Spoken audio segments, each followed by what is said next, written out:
Okay, you mentioned World War I, and of course, preceding World War I was a great period of globalization, and then that globalization, the cheap money that fueled it ended, and that resulted, you could say, in this global conflict. Similarly, in 2007, 2008, you had what's called peak credit.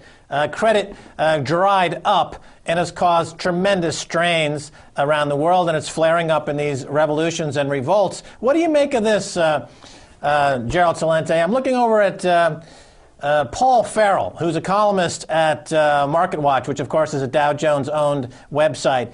He recently wrote an editorial saying that the Fed Director Bernanke is a dictator that needs to be toppled. Now, that's pretty strong language coming from mainstream American press, characterizing the Fed chairman as a dictator that needs to be toppled, presumably like we're seeing regimes change in other countries. Is this a breakthrough in terms of the rhetoric in the U.S.? It seems like things are heating up in the U.S.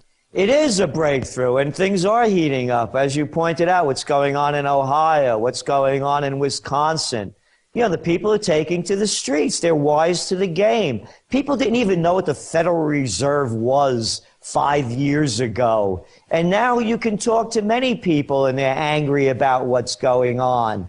And so when you hear it from MarketWatch and Ron Paul also growing in stature and getting more and more airtime coming out against the Fed, and even the mainstream business media on TV are coming out against Bernanke, that these are failed policies. And when you look at them, Max, let's look at what they're coming up with, the schemes from D.C. They're coming up with, they talk about we're going to lower taxes. We have to cut spending. We have to put more stimulus in. These are the three cornerstones that they keep talking about. They've tried them all. They've tried them all, and they've all failed. So what do they keep doing? They keep becoming emboldened by their failures. It's like the military. They keep losing these wars, and it's the same thing they say all the time. Progress is being made. More men, more money, more time. Matter of fact, I just heard the president's, this is a great one. Go on YouTube and watch it. It's a laugh. It was on February 17th, the White House press conference. They have a new guy. His name is Carney.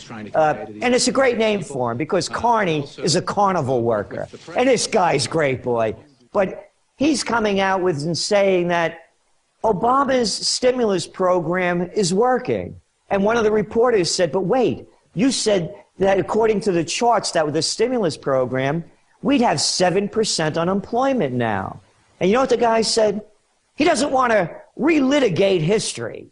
Well, we're really at about 22% unemployment when you look at John Williams' stats. So when you look at the lies that are being told and the Bernanke failures, yeah, it's a dictator that they want to topple, but more important, Max, the merger of state and corporate powers is called fascism.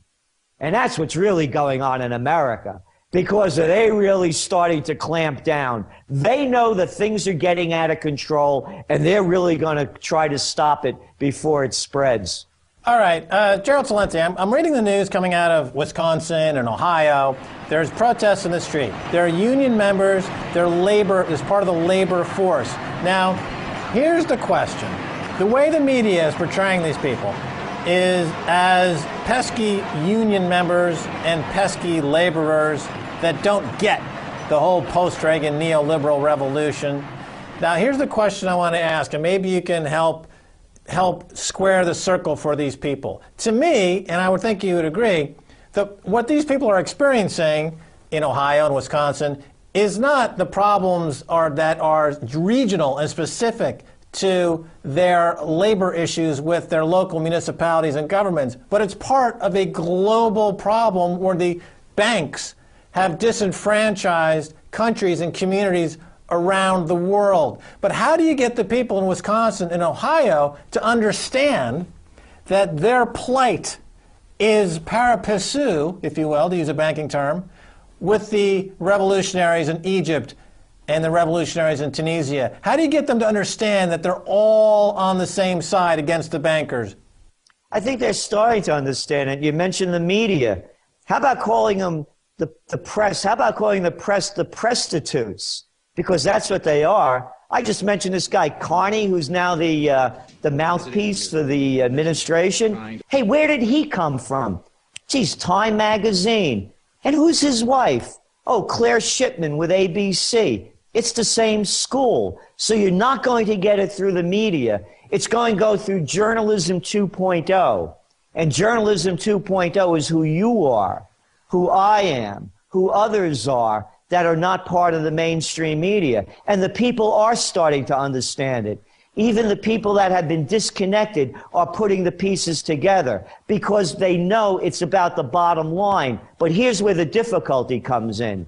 As these revolutions start to take place, what they then do is they find the new communist. And the new communist today is the Muslims.